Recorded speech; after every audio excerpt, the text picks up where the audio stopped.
আমাদের মুসল্লিরা আমার কাছে জিজ্ঞাসা রেখেছেন যে অনেকেই রমজানুল মুবারকে অসুস্থতার কারণে রোজা রাখতে পারেন, ওনার এই রোজার বিধান কি হবে? দেখুন, একটা অসুস্থতা আছে, স্থায়ী অসুস্থতা, যেটা আর ভালো হওয়ার কোনো সম্ভাবনা নাই।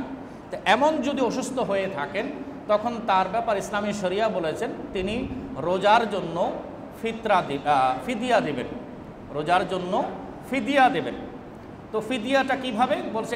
এক রোজার জন্য একটা করে ফিতরা হিসাব করে দেবেন। যদি উনি 30 রোজা রাখতে না পারেন তাহলে 30 দিনের জন্য 30টি ফিতরা 115 টাকা করে গুণন করে 30 দিয়ে যা হয় সে টোটালটা উনি সাদকা করে দেবেন, তাহলে ওনার ওই রোজার ফিদিয়া আদায় হয়ে যাবে।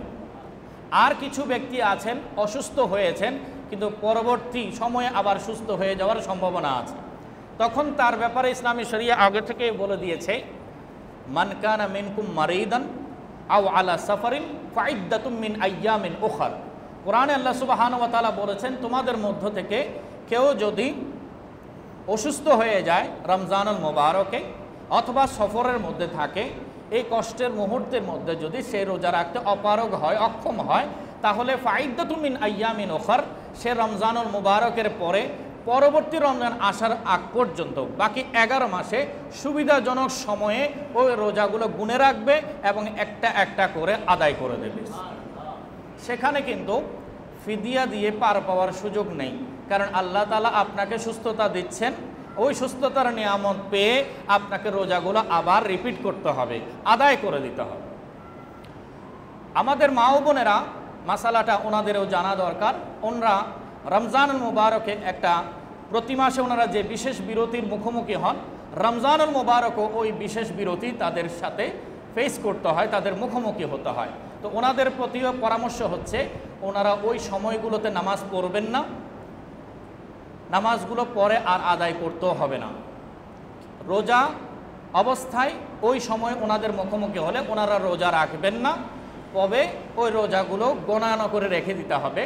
পরবর্তী সময় যখন সুস্থতা আসবে রমজানের পরে উনি ওই রোজাগুলো ধারাবাহিকভাবে হোক অথবা একটি একটি করে বিরতি দিয়ে হলো উনি ওই রোজাগুলো অবশ্যই আদায় করে দিতে হবে। এগুলো ওনার জিম্মা থেকে ক্ষমা করা হয় নাই। তো আরেকটা বিষয় আছে যে আমাদের অনেক মুরব্বী দীর্ঘদিন অসুস্থ থাকেন, অসুস্থ অবস্থায় নামাজ পড়তে পারেন না, মুমূর্ষ থাকেন, জীবন সন্ধিক্ষণে থাকেন, অনেকে দেখা যায় আইসিইউতে দীর্ঘদিন পড়ে থাকে, অনেকে বেডের মধ্যে পড়ে থাকে, অসুস্থ থাকেন। তো ওনার উপরও নামাজগুলো ফরজ ছিল, কিন্তু উনি অসুস্থতার কারণে ওই নামাজগুলো পড়তে পারেননি। আল্লাহর ফয়সালা হয়েছে ওনাকে ইন্তেকাল করতে হয়েছে, ওনার ওফাত হয়ে গেছে। এখন ওই মাইয়াতের জিম্মায় যতদিন জীবিত ছিলেন যে ওয়াক্তের নামাজগুলো ওনার ছিল ওই নামাজগুলোর ফিদিয়া কী হবে? ওলামায়ে কেরাম বলেছেন এটাকে হিলাই ইসকাত বলা হয়, অর্থাৎ একটা বাহানা করে আল্লাহর দরবারে পেশ করা, আয় মালিক তোমার এবাদতের তো কোনো মূল্য হতে পারে না, তোমার এবাদতের কোনো জরিমানা দিয়ে আমরা তোমাকে রাজি করে খুশি করতে পারবো না, তবে রসুল তো বলেছেন তুদফাউল বালা বিসাদাকা, যে উম্মত সাদকা দাও তোমাদের বালা দূর হয়ে যাবে। সাদকা দিলে কি হয়ে যায়? বালা দূর হয়ে যায়, মুসিবত দূর হয়ে যায়। তো আমাদেরকে যেন কবরের আযাব না পায়, আমাদেরকে যেন হাসরের ময়দানে শাস্তির মুখোমুখি হতে না হয়, সেজন্য ওলামায়ে কেরাম বলেছেন এখানে একটা বাহানা, একটা হেইলা করব, আমরা উপায় বের করেছি যে আমরা এখানে সাদকা করব। সেক্ষেত্রেও একইভাবে দৈনিক 5 ওয়াক্ত ফরজ, ভিতরের নামাজকে আলাদা হিসেব করে 6 ওয়াক্ত গণনা করতে হবে। কারো জিম্মায় যদি একদিনের নামাজ কাজা থাকে তাহলে তাকে 6 ওয়াক্ত হিসাব করতে হবে, প্রতি ওয়াক্তের জন্য একটি একটি ফিতরা আদায় করতে হবে।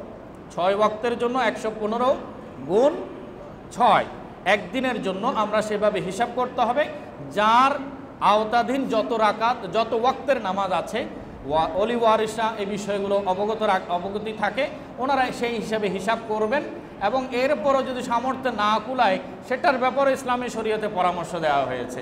আপনাদের জানার জিজ্ঞাসা থাকলে ওলামায়ে কেরামের সাথে দেখা করবেন, যোগাযোগ করবেন।